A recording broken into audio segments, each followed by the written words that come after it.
tuh tahun berapa? Gerik ya. Kenal sama Gerik tuh kapan mulanya? Apa yang menjadi ketertarikan dirimu sampai akhirnya cinta banget sama dia? Oh iya sih, jadi waktu itu tuh tahun 2019 tuh kita tuh ketemu di Peak Avenue.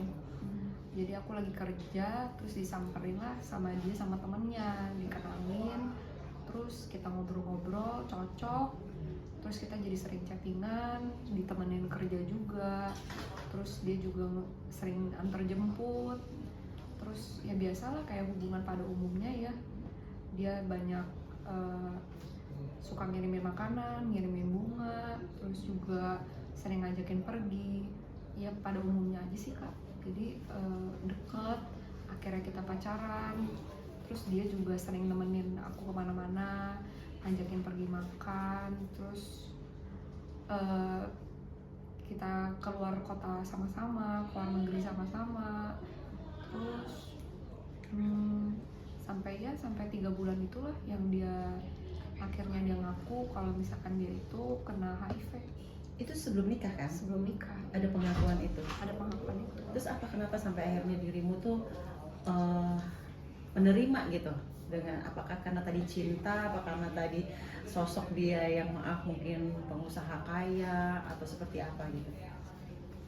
Iya, jadi dia sih kalau dari ceritanya dia itu pengusaha pada umumnya aja sih. Jadi dia ikut papanya kerja kantoran seperti biasa, terus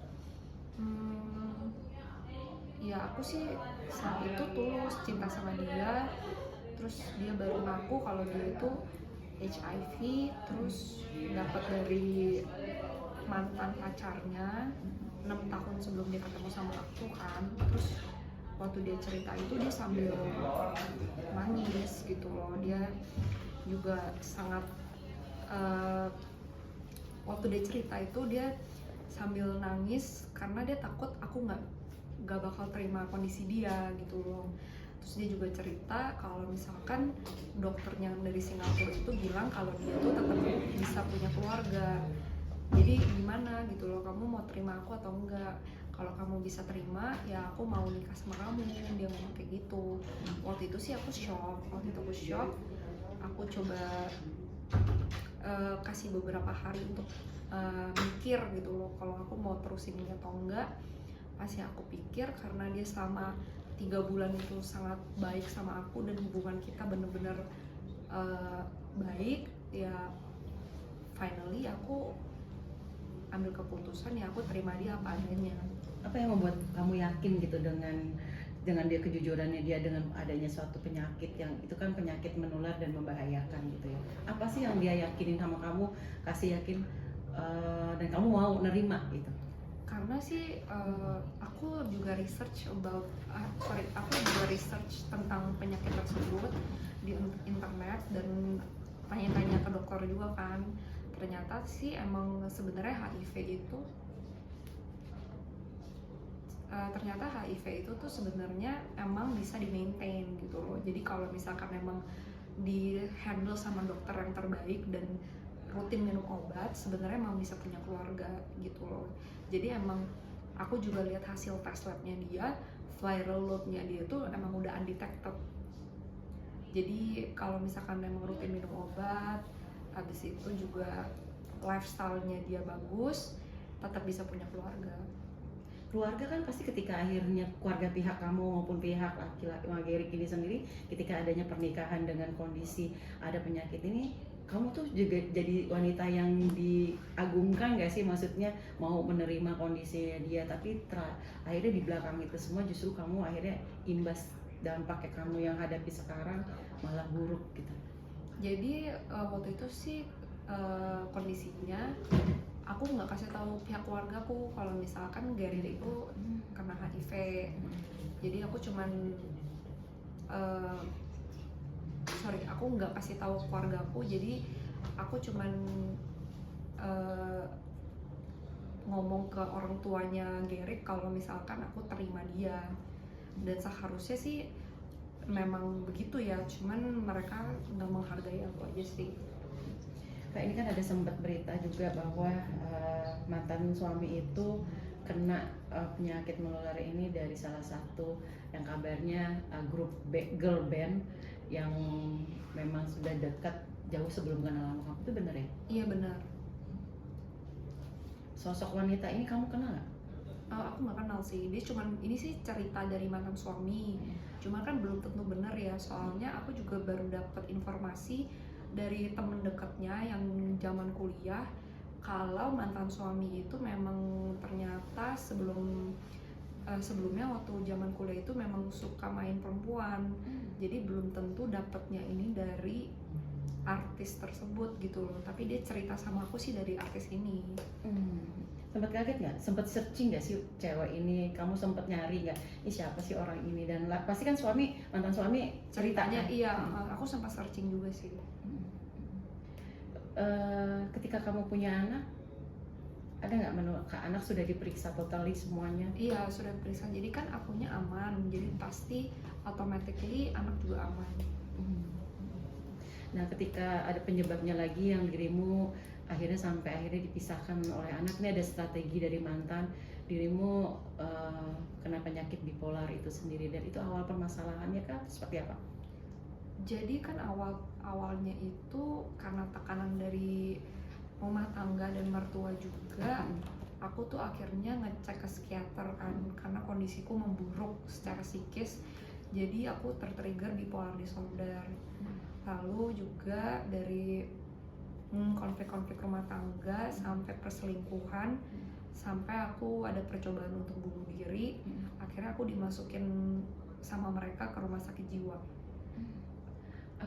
Kamu terpikir terbesit ingin bunuh diri itu, apakah sudah tidak ada jalan lagi keluar untuk gimana? Terus ada support system nggak yang sampai akhirnya kamu punya keinginan untuk bunuh diri, itu kenapa gitu? Itu gara-gara aku masih dalam kondisi baby blues sih. Waktu itu aku masih periode lagi ASI 3 bulan, lalu aku masih menemukan bukti perselingkuhan mantan suami, sampai akhirnya aku benar-benar depresi berat, jadi aku melakukan percobaan bunuh diri gitu sih. Kamu dibawa ke rumah sakit jiwa pernah berontak nggak sih? Enggak. Kenapa? Karena aku mau sembuh gitu. Berarti kamu sebenarnya menerima kalau misalnya kamu dibawa ke rumah sakit jiwa gitu, atau sebenarnya ini tuh pembentukan mereka untuk kamu supaya bisa dijauhkan dari anak gitu? Awalnya sih aku ngerasanya kayaknya mereka juga peduli sama aku dan concern gitu loh, maunya aku sembuh supaya aku bisa jaga anakku. Mungkin aku terlalu polos aja sih waktu itu. Nggak berontak gitu ketika kamu dicap sakit bipolar, mau kamu banyak minum obat yang mungkin untuk menghibur dirimu seperti apa gitu? Percuma juga sih, soalnya kalau aku berontak kan karena waktu itu mantan suami kan itu wali ya, jadi dia tuh ada hak untuk masukin aku ke rumah sakit jiwa karena aku udah ada track record bipolar disorder dan track record percobaan bunuh diri. Jadi kalau aku berontak, mereka akan menarik aku dan aku dibius. Jadi percuma, jadi aku ikut aja, dan niatku kan pengen sembuh juga Kak gitu. Ada unsur kesengajaan nggak sih dari pihak keluarga mantan ya, terutama dari ibu mertua kamu itu ya, maksudnya untuk kayak ngabisin psikis kamu atau mengganggu psikis kamu gitu pada saat itu? Ada nggak unsur itu? Kan ada hubungan yang kurang baik juga ya antara kamu dengan ibu mertua ya, mantan gitu. Aku sih kalau dari hatiku sendiri ya, sih aku ngerasa enggak ya, mungkin emang mereka nggak bermaksud aja kali ya, tapi ujung-ujungnya sih kayak gini gitu. Aku sih mau mempercayai bahwa mereka tidak ada maksud seperti itu. Tabiat buruk mantan ibu mertua kamu yang kamu ingat tuh apa aja sih, deretan tabiat buruk gitu yang kamu alami yang sampai kamu nggak bisa lupain atau bikin kamu down mungkin? Kata-katanya sih yang sangat jahat sih, perkataannya, terus sifat controllingnya, terus abis itu cara dia memperlakukan saya dan orang-orang rumah sih yang kadang-kadang itu nggak sopan sama sekali. Terus dia juga suka komplain saya tuh terlalu deket sama pembantu di rumah gitu loh. Jadi kalau misalkan saya terlalu baik sama pembantu, dia bilangnya saya ngapain main sama kacung gitu-gitu. Kayak gitu kayak bentuk dia karena punya kuasa nggak sih Kak? Jadi dia berani seperti itu melakukan itu. kayaknya sih gitu sih. Pokoknya semua yang saya lakukan kayaknya salah gitu di mata dia. Jadi setiap saya punya opini tentang sesuatu, dia akan bilang saya tuh lancang. Tapi kalau kasar nggak? Maksudnya dari segi apa ya? Bukan mulut Verbal aja atau Oh. Ada non verbal juga. Saya pernah dilempar piring sih, tapi nggak kena. Gara-gara apa waktu itu sampai dilempar piring?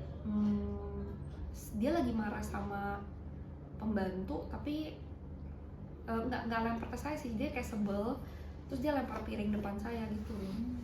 Kamu pernah tanya nggak sih sebenarnya saya ini salah apa gitu? Kenapa? Pernah nanya, tapi dia tadi ya seperti saya podcast sama Bang Ben tadi sih yang saya cerita. Tapi dia pernah nggak sih banding-bandingin kamu maafin sama mantan pacarnya anaknya dulu gitu? Apakah ada unsur itu kah gitu? Nggak pernah sih. Justru saya ngerasa dulu kan waktu pertama kali saya ketemu sama dia, ngomongin soal pernikahan karena saya mau menerima anaknya yang sakit, dia kan buru-buru tuh mau mengatur tentang pernikahan. Itu karena dia ngerasa saya dari keluarga baik-baik gitu. Tapi ketika akhirnya dirimu punya anak, ini kan ketika persidangan itu kan persek ya, Iya. dirimu nggak pernah hadir gitu, Iya. dan keputusannya tuh anak itu jatuh di tangannya mantan suami. Itu gimana ketika akhirnya kamu dengar itu, apa perasaan kamu dan apa yang mau kamu lakukan pada saat itu? Waktu itu sih emang berat sih, soalnya kan aku kan juga lagi kondisi dimana aku sedang depresi ya, karena perceraian kan juga bukan hal yang mudah dan susah untuk menerima keadaan juga. Tapi waktu itu orang tua juga kasih pengertian, lebih baik anaknya di mereka aja. Waktu itu mereka juga sepertinya aku ngerasa orang tua tahu apa yang terbaik gitu loh buat aku, karena kondisi aku juga belum stabil. Jadi nggak apa-apa, akhirnya aku relain anaknya di mereka aja dulu gitu. Tapi kan sempat gak diakuin, gimana tuh? Yang Aku tes sih- DNA ya? Tes DNA sih aku ngerasa mereka cuman mengada-ngada aja sih, jadi aku nggak terlalu ambil pusing. Mengada-ada nih maksudnya apa nih? Apa mereka punya unsur tertentu atau gimana menurut kamu? Cuman drama aja sih menurut aku, jadi aku nggak terlalu ambil serius. Tujuan drama itu menurut kamu apa tujuan drama yang dilakukan? Cuman mau neken aja, mau menekan dan mau injek-injek harga diri aku aja. Terus akhirnya mengakui itu gimana? Pada saat gimana? Setelah tes DNA keluar, akhirnya mereka baru mau bertemu dengan anak. Ada perubahan nggak setelah oke ini cucunya gitu maksudnya? Ada Iya, perubahan? akhirnya menerima. Maksudnya perubahan ke kamu yang sebagai menantunya kan kamu udah melahirkan cucunya nih. Iya, ada perubahan sih. Ada perubahan sih. Kak, kan tapi dari pengadilan sendiri kalau di bawah 17 tahun tuh sebenarnya jatuhnya ke tangan ibu ya. Iya, mereka kan soalnya tulis di gugatannya itu saya gila. Gitu. Jadi alasan gila itu yang membuat pengadilan memutuskan jatuh ke tangan. Iya, betul. Terus saya kan tidak lawan.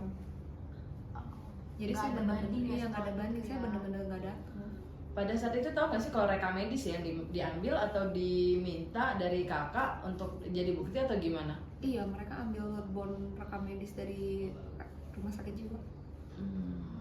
Berarti kakak nggak tahu kalau itu dijadiin bukti? Tahu dijadiin bukti. Nerima begitu aja ketika ada statement Iya. gangguan jiwa, Oh. sakit jiwa gitu. Iya. Kenapa sampai mau nerima gitu langsung gitu, maksudnya pasti kan ada penolakan. Jujur waktu itu orang tua saya yang bilang biarin aja. Dengan berbagai pertimbangan pastinya ya. Iya, betul. Kan waktu itu hamil sendiri kan ya kak ya? Sendiri. Dan tidak dibiayai, padahal itu kan keluarga konglomerat lah, let's say kita Kaya, sebut ya. Iya, betul. Kakak kerja apa waktu hamil itu? Apa? Waktu itu sih masih sama sih, kerja yang sama seperti sekarang. Cuman karena perlu biaya lebih, aku kerja serabutan aja sih, ngambilin online, terus bantuin teman kerja gitu, kerja di studio, foto-foto gitu. Mereka tahu nggak sih kakak tuh berjuang sampai misalnya lagi hamil gitu kan ya, Iya. kerja gitu buat anak. Mereka tahu nggak sih? Nggak tahu sih, Nggak tahu atau nggak mau tahu? nggak tahu dan nggak mau tahu. Tapi ini kan dipisahkan sama anak ya. Iya. sudah nggak ketemu berapa lama, terus ada nggak maksudnya dari pihak sana tuh memperbolehkan mungkin sebulan sekali atau seminggu sekali boleh ketemu? Enggak sama sekali. Enggak sama sekali sih. Padahal putusan pengadilannya itu Jatuhnya- harusnya boleh ya. Harusnya boleh. Enggak dihalang-halangi dan tidak dipersulit. Berarti perjuangan kamu untuk ketemu anak selama ini apa aja? Boleh diceritain. Selama ini sih saya rajin nyamperin sih. Dan kan selama ini kan co-parenting itu selalu ngikutin jadwal mereka, selalu ngikutin syarat-syarat dari mereka, dan ketemunya selalu di tempat publik, selalu dikawal sama ajudan, sama suster 2, dan harus selalu ada bapaknya gitu. Pernah nekat nerobos nggak waktu itu, Kak? Saking sulitnya kamu terobos aja deh gitu, Nggak terlalu banyak. pernah, selalu ngikutin aturan mereka aja sih. Sampai selalu saya malah, iya selalu saya nggak pernah egois sih. takut juga nanti jadi nggak bisa ketemu sama sekali. Betul, iya. Biasanya kalau ketemu ada nggak sih mungkin dirimu bawa sesuatu apa yang mungkin buat ada Lengten. gitu ke dirinya dia biar dia nggak lupa juga gitu loh sama Sering bawain mainan, bawain boneka. Tapi dia masih inget kamu, maksudnya kan karena kan nggak setiap hari ya maksudnya ya. Masih karena saya dulu sering nyamperin ke sekolah, juga sering nyamperin gitu. Ketakutan kamu terbesar ketika lama nggak ketemu anak tuh apa sih? Iya, takut dia lupa sih, takut lupa aja. Yang kamu lakukan waktu kangen banget sama anak apa? Paling ngeliatin video sih, yang paling video yang masih ada di HP. Ada nggak video callan gitu nggak boleh? Nggak boleh, nggak ada akses soalnya. Kalau terakhir ketemu mungkin kah, atau video call terakhir di kapan? Waduh, udah nggak ingat, udah lama sekali. Soalnya papanya terakhir sering ketemu itu September tahun lalu. Jadi sampai September sampai ini nggak ketemu? Terakhir ketemu itu soalnya kan September itu kan terakhir ketemu tuh. Oktober udah nggak ketemu, terus saya viralin di sosmed. Udah saya viralin di sosmed sampai Februari ini disuruh take down, dijanjiin untuk ketemu, tapi ketemu itu 3 bulan terakhir cuma 4 kali, durasinya cuma 1 jam, terus dikawal juga, jadi akhirnya saya podcast gitu. Kalau ketemu itu dikasih waktu itu di luar apa di mana Di ditentuin? kantor itu juga. Kantor siapa? Kantor keluarganya. Ketat ya? Iya. Sejauh ini mungkin langkah upayanya lagi ke depannya gimana sih Kak untuk Yang sudah mengambil anak dipersiapkan. sendiri? Iya. Iya, makanya saya sama Pak Andrew udah nyusun rencana kan Sudah Jalur ini ya, hukum menyiapkan lah. Iya. upaya hukum ya. kayak hukum. Kan sekarang juga no viral no justice ya. Mau juga Kak keliling untuk memviralkan ini juga nggak sih? Iya sih. Kepastikan dengan viral gini ada konsekuensinya. Kamu ada rasa ketakutan nggak ketika ini dipublish? Kamu udah tahu konsekuensinya gitu. Sebenarnya konsekuensi sih udah tahu ya, cuma kan pasti ada dampak yang kita nggak expect gitu loh. Jadi sebenarnya masih takut-takut juga sih Kak. Takutnya mungkin lebih ke jejak digital ya. Dan mungkin ada yang unexpected juga gitu loh. Karena pernah dapat ancaman juga ya. Iya sih. Terakhir mantan suami mungkin menghubungi kamu pas kamu viral, ada nggak sih kayak mungkin Nggak. melarang untuk kamu stop gitu? Enggak sih, enggak ada sih. Mantan ibu mertua kamu? Enggak ada sih, semuanya diem. Berarti dari podcast yang sama Richard Lee juga nggak ada. Tidak ada.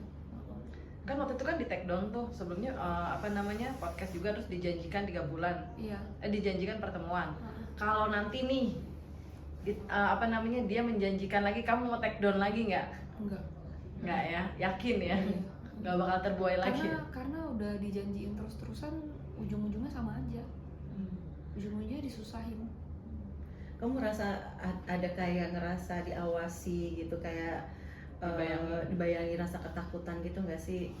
Iya. Heeh. Masih sih sebenarnya. Dibatasi nggak sih ruang sama anak kalau lagi ketemu? Iya. Berapa lama? 1 jam kan? Maksudnya geraknya gitu, maksudnya cuma bisa di sini doang, udah nggak boleh pindah kemana-mana. Iya, kayak gitu selalu. Terus kalau kamu bawa mainan sesuatu dicek dulu nggak sih sampai segitunya nggak? Oh enggak sih, enggak sih. Kalau bawa mainan sih enggak. Ini kan anak usianya udah 4 bulan ya? 4 tahun sorry. Interaksinya apa sih ke anak itu? Anak saya sih terapi terus ya, soalnya dia belum bisa ngomong. Dia belum bisa ngomong. Dan itu Ngomongnya masih agak kurang speed delay lah ya. speech delay. Dan itu merasa menjadi pertanggung jawaban kamu besar ya untuk kamu harus deket sebenarnya. Iya, soalnya aku ngerasa kan biasa kalau anak deket sama ibu kan cepet ngomong, karena diajak ngobrol terus kan. Iya. Makanya aku kayak berupaya sebisa mungkin hak asuh balik ke aku aja. Tapi kan aku kan tetap kalau hak asuhnya balik ke aku tetap kasih dia pergi sama papanya nggak apa-apa gitu loh. Daripada hak asuhnya di papanya, cuman akunya nggak boleh ketemu. Kayak gitu sih. Ya, yang paling dirinduin banget setiap hari itu apa sih selain kamu lihat video gitu? Sebenarnya yang paling aku rinduin sih, ya gimana ya, aku nggak bisa deskripsiin sih kak. Soalnya bener-bener kayak aku ngerasa kayak separuh duniaku tuh kayak Hilang. iya, udah hancur lah gitu pokoknya. Aku juga bingung, aku udah nggak bisa nangis lagi, kayak udah terlalu sering gitu, udah terlalu sakit sampai udah dirasa-rasain sampai rasanya udah agak kebal gitu loh.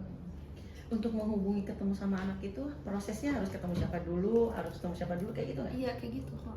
Nah gimana tuh ketemunya, kayak gimana prosesnya, kayak gimana? Ketemu ajudan dulu, ketemu ini dulu, atau orang tuanya dulu, atau seperti apa? Harus lewat keluarga besarnya. Siapa aja tuh keluarga besar? Nggak bisa ngomong kan. Kalau mungkin ini kak, Aisyah itu nggak dikasih tahu ini usia berapa sih mungkin waktu itu? Nggak usah ke kamera ya? Fotonya nggak Iya. usah ke kamera. Ini baru lahir, ini umur 1 tahun. Ini hari pertama saya ketemu dia Di umur 1 tahun di gitu. umur 1 tahun. Waktu itu kan belum pernah ketemu lagi kan. Oh, Momen setelah ulang tahun? putusan cerai itu baru ketemu di baru umur ketemu 1 di hari tahun. pertama ini. Pernah menyusui ya? Hah? Pernah menyusui juga? Menyusui itu cuma 3 bulan. 3 bulan. Karena waktu 3 bulan itu saya masuk rumah sakit jiwa. Oh yang kamu menyerang secara fisik gitu ya? Nah ini dia. Terus dipaksa bunuh masuk diri. lagi. Iya. Dengan jet kamu yang apa namanya dibilang kayak gini ya, maksudnya pernah menderita apa namanya tuh Gangguan jiwa. bukan bipolar gitu kan, itu apa namanya bikin kamu ngerasa gimana nggak sih, takut nggak sih nanti orang malah nggak mendukung kamu gitu? Tegaskan di sini kalau emang itu terjadi setelah pernikahan, bukan Oh, iya. sebelum pernikahan. Tidak ada riwayat sebelumnya. Tidak ada riwayat sebelum Pokoknya pernikahan. faktanya gini aja deh, kalau misalkan saya emang gila, masa dia mau nikah sama cewek gila? Gitu loh. Jadi kan saya kan bukan orang gila sebelum ketemu sama dia gitu loh. Dia mana mungkin mau nikah sama orang gila? Bukan jangan gila kali ya, lebih ke bipolar mungkin Bipolar ya. gitu loh. Dia kan mana mau nikah sama orang yang dengan gangguan jiwa gitu loh. Saya tuh kena gangguan setelah saya nikah sama dia. Makanya dia ceraikan saya gitu. Dan psikis itu dari keluarganya juga Dari ya? keluarganya dia, dan sebenarnya kita nggak usah salahin keluarganya deh. Misalkan emang mertua saya memang salah, dia bertekankan, dia kan kasih saya tekanan, tapi kan dia kan kepala keluarga, dia yang harusnya melindungi saya, dia harusnya bisa menjembatani hubungan saya sama ibunya. Emang salahnya tuh di mantan suami saya gitu. Berarti tinggal satu rumah dong ya? Tinggal satu rumah? Enggak, tinggalnya beda. Beda tempat tinggal. Jadi kan sebenarnya kan harusnya kan mantan suami saya tuh kan lebih bertanggung jawab, harusnya dia bisa melindungi saya. Tapi dengan kelakuannya dia dan dia tidak bisa tanggung jawab, ujung-ujungnya jadinya pernikahan kami hancur. Waktu itu kan sempat diblok tuh, sempat di video minta take down, terus katanya mau ditemuin kan? Iya. Waktu itu diblok juga nggak? Maksudnya sorry. Kan waktu itu kan podcast kan, Heeh. podcast viral. Terus udah gitu kamu diblok juga nggak kayak sekarang? Blok apa ya? Dia ngeblok kamu nggak? Oh iya, Nah, dari Kan awal. kamu diblok nih, terus dia kan ngajuin nih kamu di take down ya nanti ketemu sama anak gitu. Oh, Ngubunginnya lewat mana? Itu bukan mantan suami yang menghubungi, itu keluarga besarnya. Jadi mantan suami dari awal itu, dari bulan Oktober itu sudah blok saya. Sampai detik ini dia tidak pernah nggak pernah muncul. Yang muncul itu selalu keluarganya. Jadi masalah apapun yang ada di antara kita, dia tidak pernah menyelesaikan sendiri, yang nyelesain keluarga besarnya. Pernah dititipkan pesan mungkin dari mantan suami kamu melalui keluarganya? Tidak pernah. Dia tidak pernah menyelesaikan masalahnya sendiri. Harus keluarga besarnya yang selesaiin buat dia. Oke, kita flashback sedikit. Ini kan di bayangan benak orang keluarga kamu, tapi kamu diberi uang bulanan 10 juta. Itu 10 juta boleh di ini nggak sih? Itu untuk buat kamu doang atau kebutuhan rumah tangga juga atau gimana? Buat aku doang. Oh, buat kamu doang. Berarti kebutuhan rumah tangga itu beda Lain. lagi. Beda lagi, Oke. iya. dengan gaji berapa? Dia kerjanya dengan gaji 50 juta. 50 juta. Berarti 10 juta yang dia kasih ke kamu itu dari gaji dia bulanan dari Betul, mamanya. dari mamanya. Dan Berarti- sampai sekarang masih tetap maksudnya disupport, dikirimin uang itu masih sampai sekarang. Oh enggak, Udah enggak ya? oh enggak. Pokoknya dari semenjak aku hamil, aku kabur, dia tidak pernah biayain. Malah lahiran dia datang nggak? enggak, dia datang tapi nggak nemenin sih. Dia cuma datang lihat anaknya 10 menit dia pulang. Yang waktu itu sempat ragu itu anak itu si suami atau keluarga? Keluarganya. Keluarganya. Iya. Berarti itu emang punya niat. Menurut kamu apakah Ada mereka emang unsur. punya niat untuk menjauhkan kamu tuh separah itu gitu menurut kamu? Apa Memisahkan kalian. misalkan emang mereka dimasukin rumah sakit jiwa emang untuk misahin segala apa? Kamu menurut kamu ini rencana mereka apa? Ngalir gitu aja kira-kira. Ngalir gitu aja sih kayaknya sih. Situasi berarti yang akhirnya jadi ke arah situ berarti. Iya. Oke. Tapi kenapa kamu ikhlas saat persidangan itu kamu nggak datang gitu? Aku biarkan aja nih kasus hukumnya berjalan, aku dicerai hak anak ke mereka gitu. Apa? Itu jujur itu karena pesan dari orang tua sih. Kalau dari pribadi aku sendiri waktu itu aku mau hak asuhnya di aku. Cuman karena waktu itu lagi depresi berat dan orang tua saranin mendingan hak asuhnya itu di mereka aja. Aku berpikir waktu itu mungkin orang tua tahu apa yang terbaik. Jadi waktu itu aku ngikutin saran orang tua. Ada fasilitas yang diberikan nggak sih waktu kamu kan jadi sakit ya? Maksudnya Iya. kayak ada bipolar gitu, terus untuk kamu sembuh difasilitasi nggak? Terus waktu kamu lahiran difasilitasi juga nggak rumah sakitnya kayak gitu? Iya, difasilitasi sih. Iya. Oke.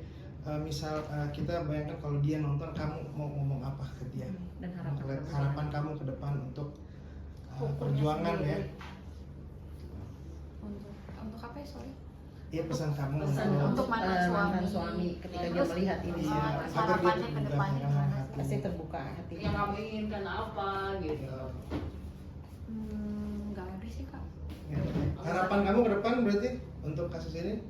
Harapannya ya semoga bisa mendapatkan hak asuh kembali. Itu aja. Taruh.